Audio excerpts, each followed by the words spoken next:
Alright, so here's a little bit of narration. I'm going to try to just narrate easily. I'm just making my text here for a template. I really thought this was a cool font. I just got a free font off of some free font website. Technically, you're not supposed to use it commercially. But all I'm going to do is keep the front face. And I selected the wrong one, so I got to select the other side. There we go. Okay, so I'm going to make this a live surface and basically just use the quad draw tool to start drawing some faces on it. So that magnet little thing is the live surface, and then the quad draw tool, you just click little points in there.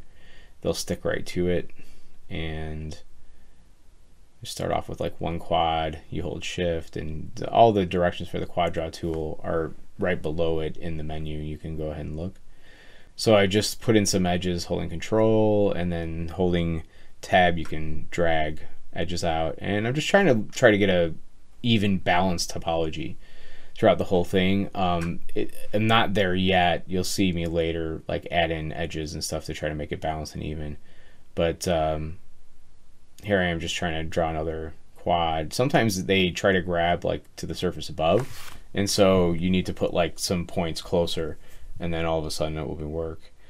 Here I'm going to just extrude out and try to put these in a place where they make a nice turn, because the sub D modeling that we want to do, you want to have like a nice kind of like a fan shape, if you will, like a balanced fan shape. I'm not following the guide that I'm building on exactly as far as the topology goes. I'm following it in as far as the shape goes, but not the topology. I'm not worried about where all its points are. And so now I'm just adding stuff in, adding some extra lines in, because I want that corner to be able to be turned and have a nice little, transition from the straight areas to the curved areas of the S.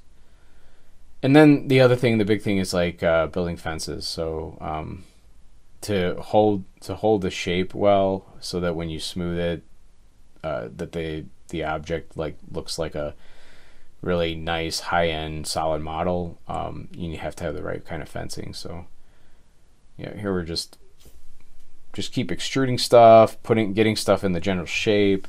I'm not really worried about, I'm doing some topology stuff early, but not like, I'm not getting in the nitty-gritty just yet. I will in a minute.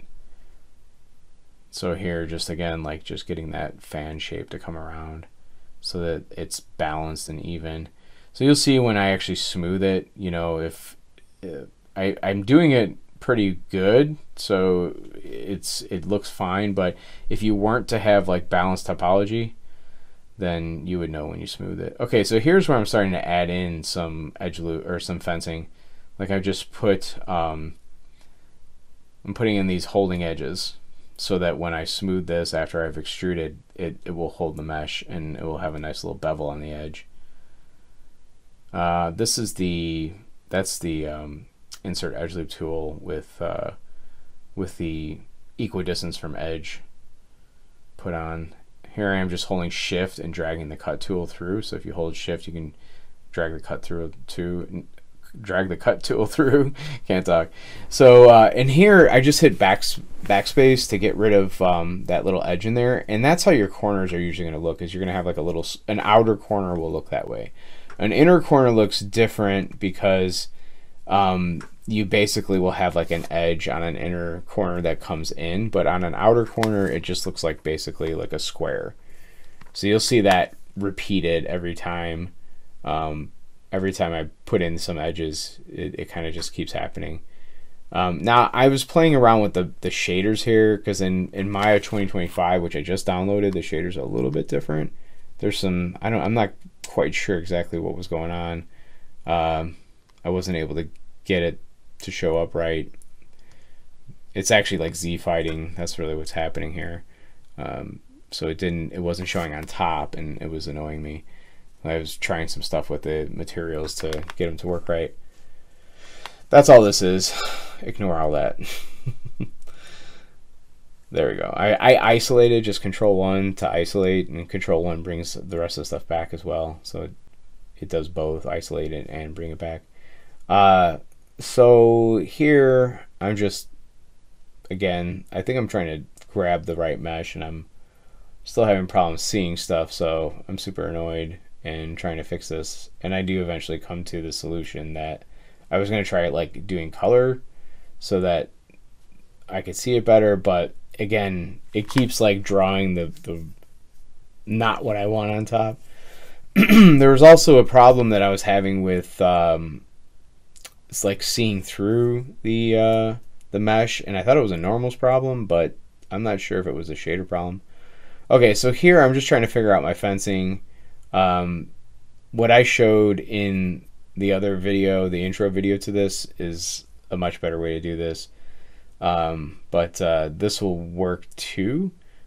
We can put kind of these outer edges and then get rid of the original edges, and then you'll have like a nice edge flow going around it. This stuff just takes practice and observation, so you have to look at like what good edge flow looks like, and also just practice making it, and eventually it just sort of comes to you. And sometimes when I'm working, I'll still have like a sort of a brain fart, and I can't think of like how to work out a certain topology. But like right now, that's exactly what's happening here. I was sort of warming up. I hadn't modeled for a little bit like this, so I was sort of warming up, and I was like, wait, move this edge, move that edge. I don't know. I've been working in Blender too, so I'm like kind of going back and forth between different programs. So that's probably another thing too, is like my brain's like relearning Maya because I've been using Blender all, you know, for the last 6 months or so. Even though I use Maya for years, so it's taking me a second to come back to me. Honestly, like both programs are great, especially for modeling, and I don't really even think it matters. There's a couple things in Maya I like a lot better, especially the Quadra tool.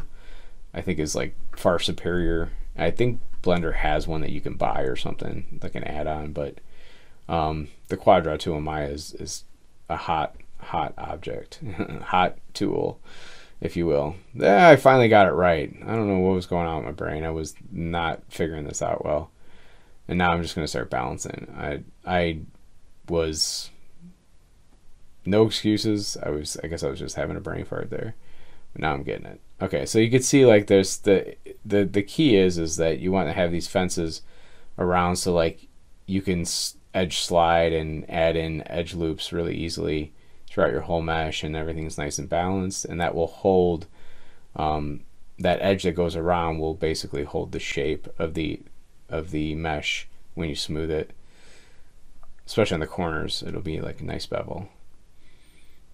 Okay, so I'm going in and just basically I'm going to start balancing out some of the edges here, and I'll actually add edges in like this. Like I always add a mid edge, because that is basically going to hold like a 180 degree curve. I want it to be flat, so when I smooth it, if I don't have like that mid edge, you actually get a little bit of curve in there sometimes. I probably wouldn't with this one because of the fencing, but it's just something that can happen. So and here, see, I'm just starting to balance out the mesh a little bit, so it looks good.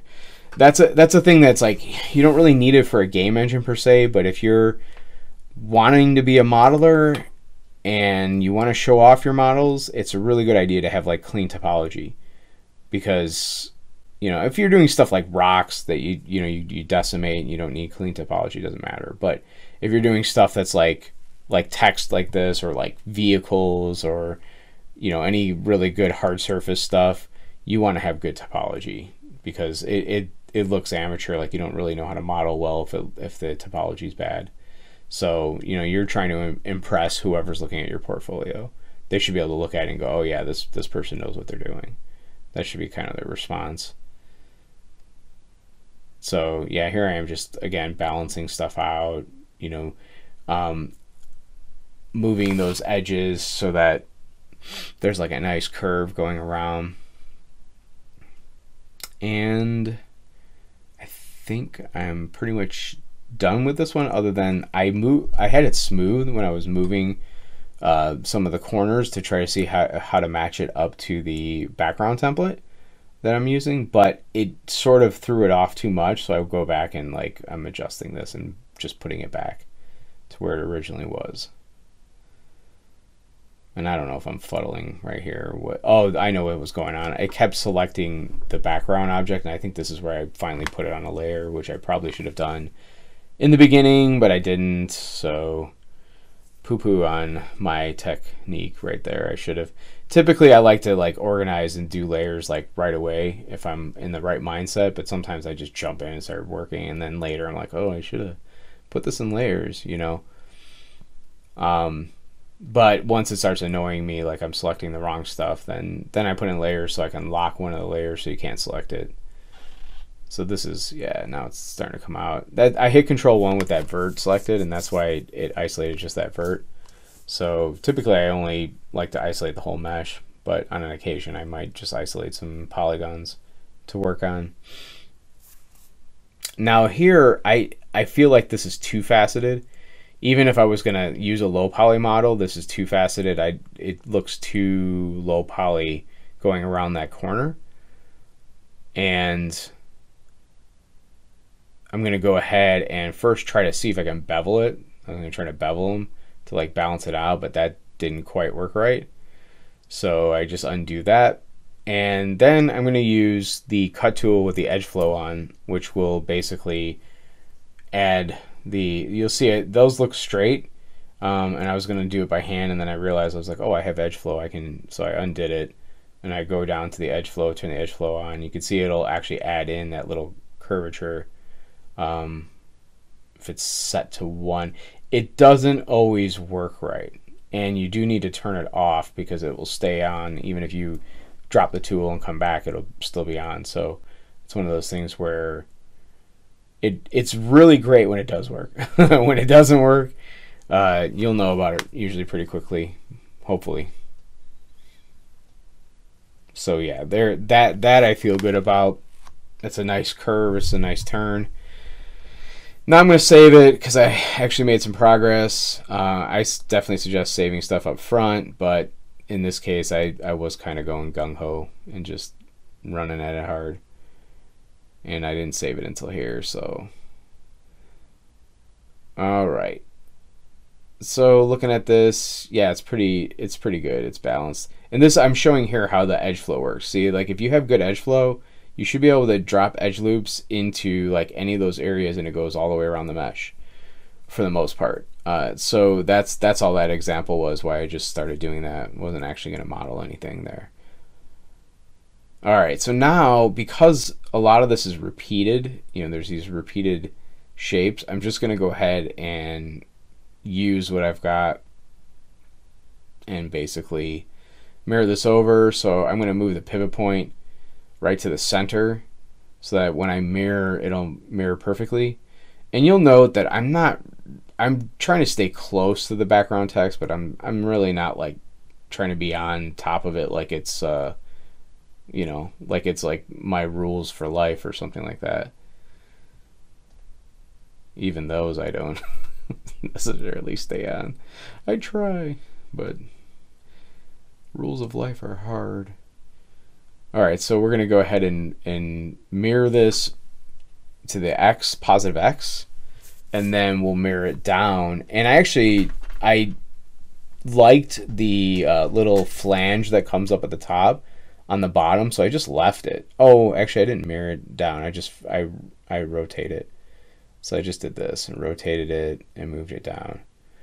And then I combined them and did a bridge. I remember now. Now that I'm watching this. So they're just selecting all those, bridge, beautiful, and then same thing over here. And then I add in, some edges in the middle just to, again, balance it out. Turn off the edge flow. See, that's what I was talking about. You have to turn off the edge flow. There you go. And then I think I start using the quad draw tool I just drop some points in there and just pop one in the middle and bada bing. Now, yeah, this is where you'll see me like bisect the middle first when I'm like creating the shape, because I want, like I said, I want it always to have that flat surface right in the middle, 180-degree curve. Is it 100% necessary on a piece like that when I have the fencing? Not really, but I just like to do it. Balances the mesh out. This is the trickiest spot. So right here is like the trickiest spot that I had to do, and you'll see me sort of going through the thought process. Sometimes, like when I'm just looking at stuff, like you just see me examining it. I actually will examine stuff and then come back to it later, because sometimes it's I feel like you let your brain kind of work on it in your subconscious or something. You just kind of let your brain work on it, and you come back later, and all of a sudden the solutions of how to map that out will start popping up. Sometimes that works, sometimes it doesn't. Sometimes I'll actually try to, do some kind of topology, and then I'll delete it and go back and do it again. That happens many times. And one of the people that I learned from, and he's really, really high-end modeler at ILM. He does the same stuff. Like, sometimes they just don't know exactly how to figure out the topology right away. And so that's a target weld too, by the way, which you have to deselect all your other verts, otherwise it'll pop them all to one vert. But that's a great tool, target weld. That was one from 3D Studio Max. That was in there way before it was in Maya. I started off in 3D Studio Max back in like 2002. That'll tell you how long I've been modeling. Over 20 years. So here I'm just gonna start like stretching this out and just seeing how this. I actually didn't even know if this would work, and it did end up working. But I was just like, all right, let's just pull these out and see how this works. Just getting the general shape. I knew I'd have to have something there eventually, so I just thought, well, maybe what I have will work. And then here's where, again, I'm making that little square for the outer corners. And backspace, just get rid of that. And then this is where you'll see like the fencing for the inner corners is different, obviously.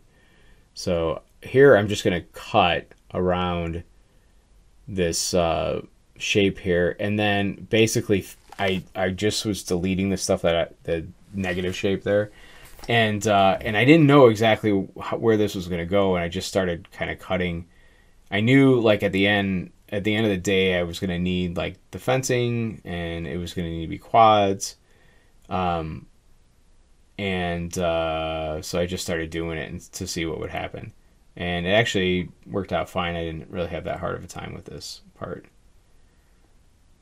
So we got a triangle there, so I'll just put another edge out like that and get rid of that little edge. So now it's quad, but then you have to find somewhere to tie these into, because you have a bunch of n-gons now.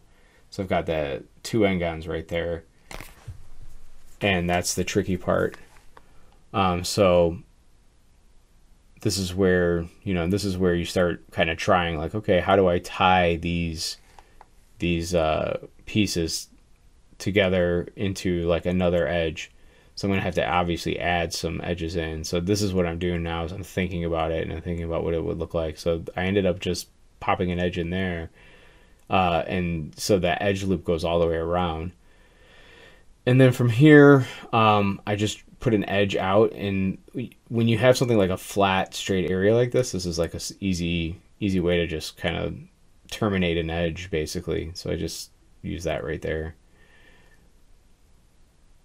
and I'll have some other stuff to figure out on the other side. And I've also got that little indent on the inside of the U that I'll have to figure out too. So if it seems like I'm slowing down here, it's basically just because I'm sort of looking and analyzing. And so now I'm just trying to do exactly what I did on the other side, but on this part, this was a little wonky, so I was straightening it out. Probably should go back and straighten the one on the same part on the other side, but I didn't. Call it lazy. I was like, that'll be fine. But hey, if you're getting paid to make your stuff, you know, if you're working on a film or something or a logo. So I knew I was gonna need that little outer corner like I usually have. So I was like, okay, or the little outer square. So I knew that was gonna have to be there. So I was like, okay, I'll just make sure I have that. And then this, I do this a lot. I will just grab an edge and get rid of it, and then reevaluate and look at my topology again. So I just deleted the edge, you know, just control backspace that edge. And then I'm just like evaluating, okay, what do I need to do here? So now when you get a triangle in there, there's ways to terminate triangles, like especially if you have two of them, you can, and that's what I'm going to do right here is I'm going to take two triangles and connect them, and then now you've got they're quads, right? So that's a little trick, and I use that all the time when I'm looking to make everything all quads. However, I may have gotten rid of it later because I wasn't taking into consideration everything I needed to do. So I needed to fix that part that where I've got the vert selected there. And somehow I got a stray vert. It happens. So this, I think I wasn't even sure exactly where I was going to go with it. Oh, I did know that, yeah, I have to fence around there. And so this is very similar to how I handled the first piece, the little flange that comes up on the top part. Yeah, so here I go again, like just deleting edges. I'm just like, that didn't work quite right. So how can I do this? Look at that. So now that's quad. I put that edge in there just to be like a little bit closer holding edge. There we go. So I was able to work that out right there. And here, I think I just did the same thing, but on the other side. Yep, basically. Notice I never have like a point, like that point that, it's hard to describe, but I never have a point going to the outer edge in the sense that you always, like I always try to have like full quads in sequence on the outer edges. That's what the fence is all about. And here I am reworking this again because I looked at it and I was like, oh, I can do this better. And that happens a lot too. I'll be working on something and I'll do it a certain way and it'll annoy me if it's not right. And so I'm like, well, I'll just, you know, like I said, I give it some time and then I'll go ahead and go back to it. And here I'm just basically, I want this to be balanced topology. You could use like average verts, like select a bunch of stuff in the middle verts there and say average verts. I hit 3 on the keyboard so I can check this sub-D subdivision surface, and that'll tell me a lot of like what's left to do. So there's my little square on the outside, and then do those. I'm actually going to change those later. I did them on an angle because I thought they looked better, more balanced. So I tried it on an angle over here and I liked it better.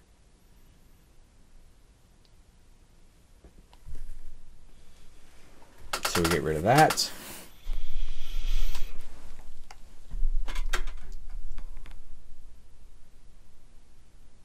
And I looked at it and I actually did that on accident, and then I was like, oh, that looks better.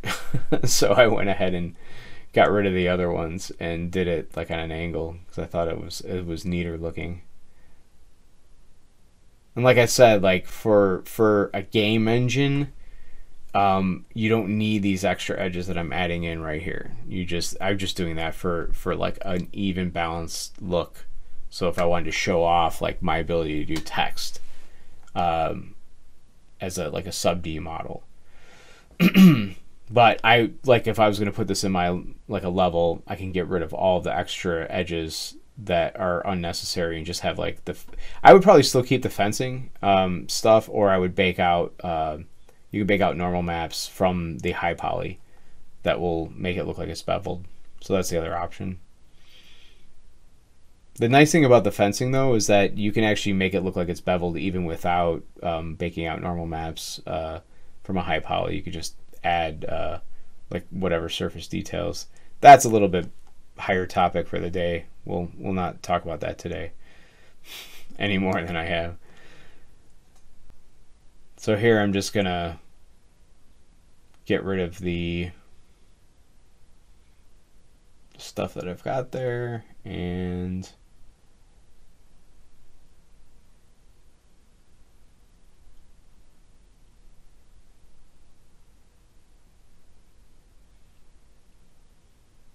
just hand moving stuff.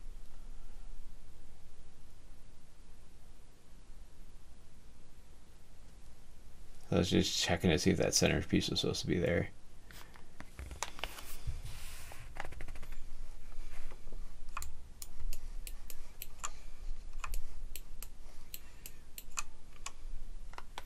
And actually, I just noticed as I was watching this that that flange on the bottom sole piece is not supposed to be there either. That wasn't in the original, but I left it there.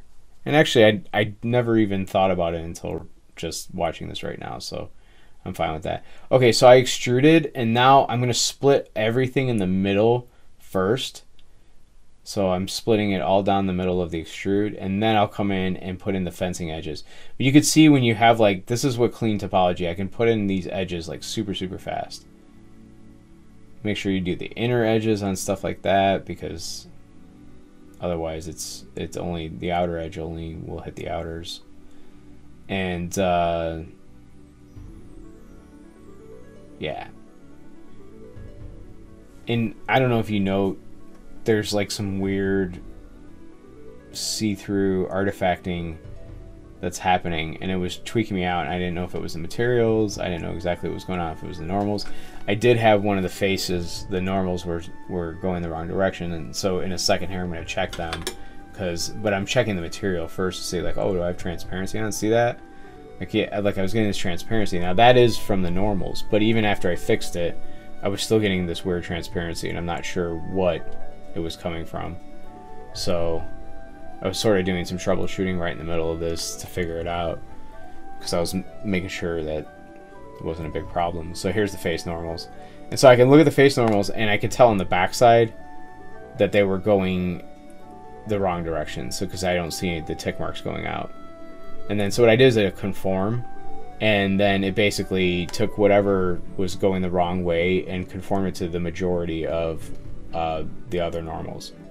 And now it's looking pretty good, but I still have that thing where the material is showing weird, like it's showing see-through. So I actually just eventually I just dropped a new material on it, and it worked fine. So I'm assuming it was the material, yeah. So here we go.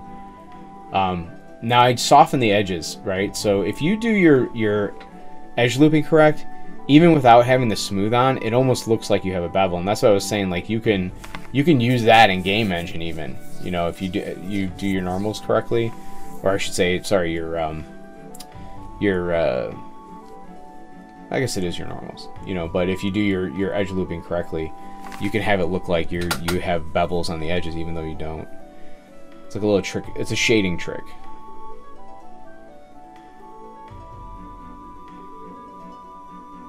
So here, okay, I'm getting to the UVs. The first thing I do is I always just put a planar UV map on everything. That makes sure that everything has UVs, and it makes sure that everything's, like, all the UVs are connected.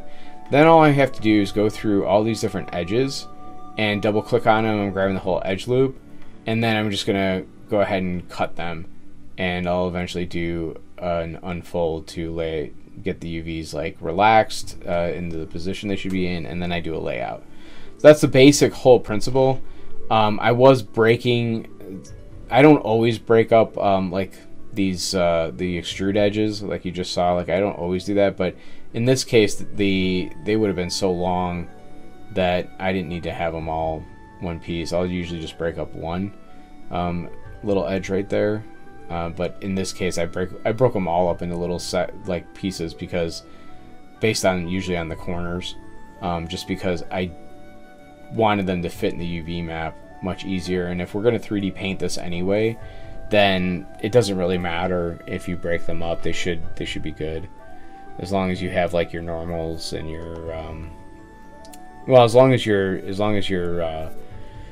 UV layout is good, you should be fine. I try to keep, like, if it's a vertical piece, you know, if there's, how do I explain this? If the normals are facing a certain direction and I split two pieces apart, I would want them both to be facing the same direction. That's usually better for normal maps. I'll try to explain that better in a second, because I don't know if I explained that too good. So again, I'm just going and grabbing all the corners, double clicking, and just going to cut them. And I'll hit cut in a second here. And this is just to break the front and the back faces off. Oh, pardon me, yawning in the middle of a rundown here. Alright, so just cut. And I'm going to go through and do that to all of them, so I only have to hit the unfold once and lay out once. Although I did go back through and kind of tweak stuff a little bit. It's pretty inevitable when you're doing UVs that you're going to probably tweak them a number of times. Depends on the complication, you know, like if the model's really complicated, maybe you'll do it more, but if it's a simple model, maybe not. So this is kind of boring because it's the same thing over and over again. I'm just sort of breaking off these edges.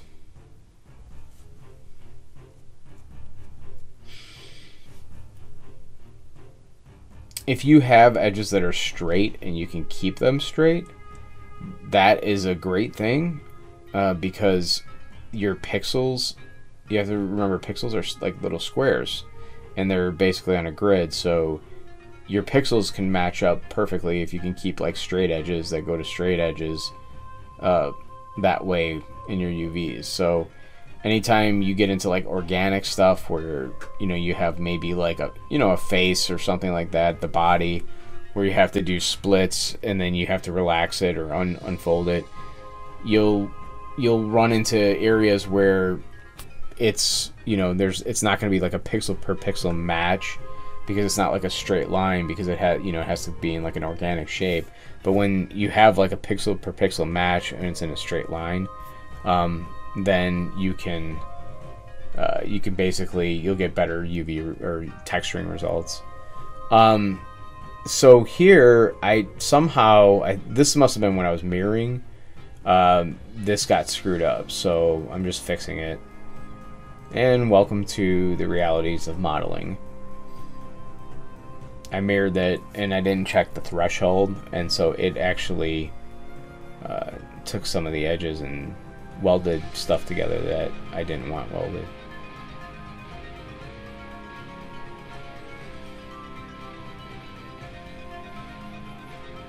So we just keep going, we're almost done.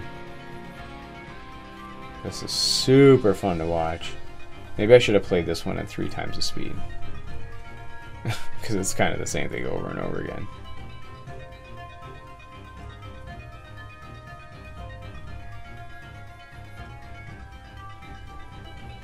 And we're almost done. Now, normally when I'm doing UVs, the idea is to pick UV seams that are the most hidden on an object. So if you're trying to minimize the UV seams, which with this I wasn't really worried too much about it, but if you're trying to minimize UV seams and you want to pick seams that are like in corners that you would never see, so there I just did an unfold, and then I'm going to do orient shells and then layout, and that's what we got. Now I realize in a minute I'm going to note that I missed the inner, putting a cut on the inner extrude of the O, so I'm going to have to redo this. I was actually just I wanted to see if I can get that to like where it says sol to fit inside of the 0 to 1 space, because I prefer, if I can, to lay out UVs in their logical fashion, although unfortunately that doesn't work a lot of times. So in this case I don't end up keeping it that way, but I was trying to see if I could. So I just like it because it's easier to visualize, like if you're painting on it in Substance Painter or something like that, it's easier to understand. Now here's where I figure out that, oh, I didn't put a cut on the inner, oh, maybe not. Okay, so this, I wanted these pieces to fit inside better, inside the 0 to 1 space, so that they can I can get more texture resolution, so everything can basically scale up a little bit. So I did start breaking some of these long pieces because they were sort of stopping stuff from being combined and crunched closer together in the UV map. You know, think of it like Tetris. You know, you're taking all these little pieces, trying to fit them as close as you can. And in, you know, the case in Tetris, when you get the long pieces, like the 4 block long pieces, they can actually make you lose the game really fast, because if they build up, you know, within just a few of those will kill the level. So that basically, I was breaking those pieces up so that they were smaller and can be compacted into more spaces, or smaller nooks and crannies, if you will. Alright, so I got that fixed finally. Orient the shell, do another layout, bada bing, bada boom. There we go. Just checking it, just looking at it really quick. I'm pretty sure I've got this just right at this point, but I figured I'd turn on the checker map. Maybe more for your sake than mine. Alright, that's it. That's what we got.